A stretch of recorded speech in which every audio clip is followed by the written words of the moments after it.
listeners, and welcome back to Bite-Sized Tales, your audio flash fiction podcast.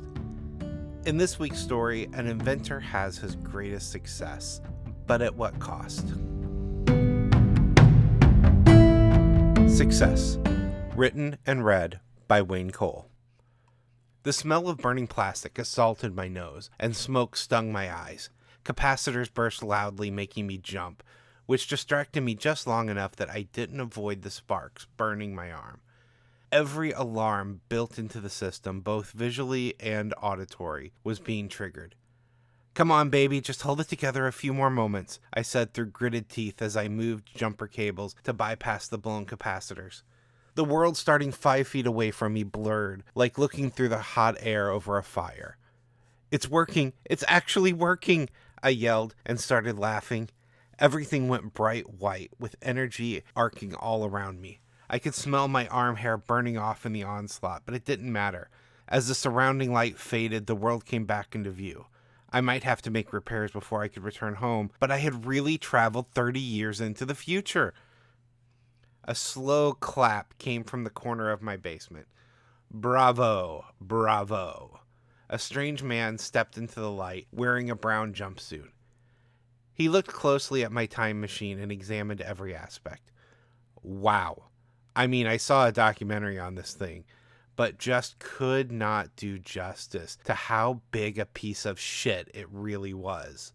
Or, I guess, is. The man spoke while walking around the machine and waving his arms in wild gesture. Tenses, am I right? Hard to keep track of them when you're traveling through time, when your future is in the past and all that. He looked sideways at the blown capacitor bank. "Man, you actually traveled through time on that hunk of junk. And it worked?" I had no idea what he was talking about, but I didn't care for how he spoke about my life's work, even if it was smoking and needed a day's worth of work before I could risk turning it back on again. "Who are you?" "Me? Oh, I'm nobody.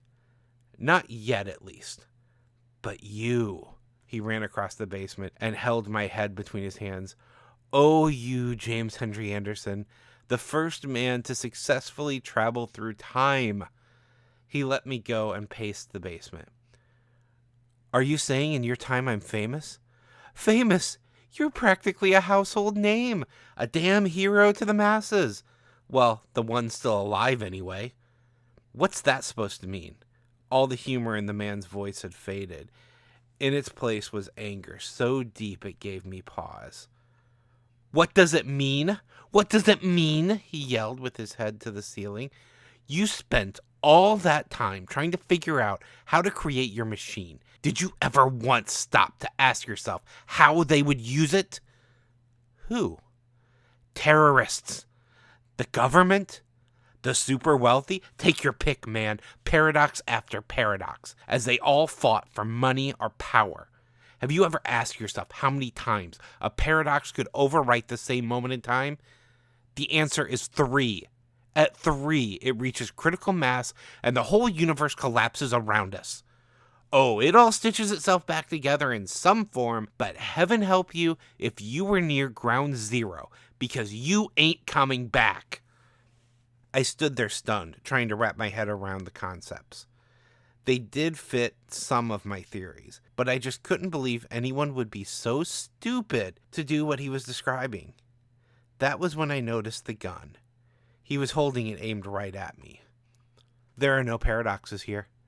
I shoot you and I create one. Just one.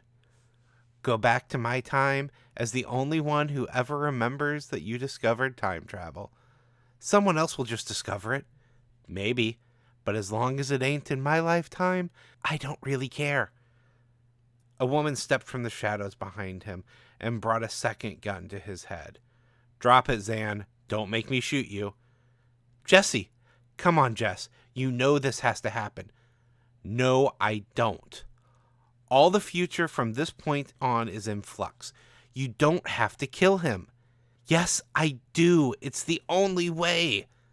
The sound of a gunshot filled the basement. I looked down expecting to find a wound, but I wasn't the one that was shot. Zan dropped to the ground with a large wound in his stomach.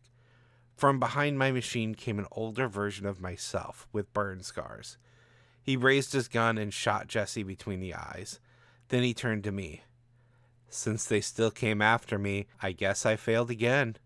What do you say, lad? Third time's a charm?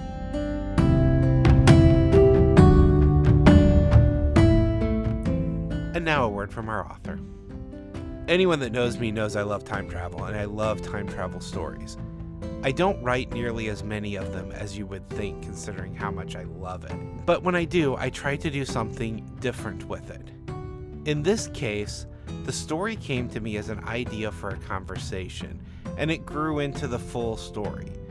I loved that line about being shocked that he came through time on such a piece of junk. I don't even remember at this point where that line came to me at, but once it did, I knew I had to write the story that led to that line. Is the ending a little ambiguous on this one and not answering all the questions? Yes it is. Because I think in a lot of cases, the best time travel stories are like that. They still have those moments of mystery to them, the questions of what's going on. Do I know what was going on in that scene? Yes, I do. I have it very well thought out, and I have the full timelines of all of the time travel and the crisscross happening in my head. But I don't think knowing it improves the story. I think the final scene has more impact with it being a mystery.